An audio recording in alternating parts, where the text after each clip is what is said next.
ফরজ গোসল করার সময় রোজা অবস্থায় দিনের বেলায় রোজাদার যখন ফরজ গোসল আদায় করবে তখন গড়গড়া করবে না। তখন রোজার কারণে তার জন্য বিধানকে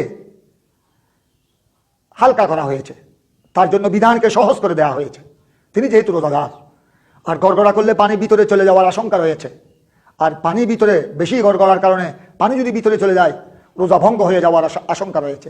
তাই রোজাদার দিনের বেলায় ফরজ গোসল করার সময় গড়গড়া করবে না, শুধু কুলি করবে। এমনভাবে কুলি করবে যেন ভিতরে পানি না পৌঁছে, গলার ভিতরে যেন পানি গড়িয়ে না যায়। তো দুরূপ নাকে পানি দেওয়ার সময় মোবালাগা করবে না, অতিমাত্রা করবে না, সহজভাবে দিবে, হালকাভাবে, সাধারণভাবে। ফরজ গোসল করার সময় নাকে পানি দিবে, তার ফরজ গোসল আদায় হয়ে যাবে।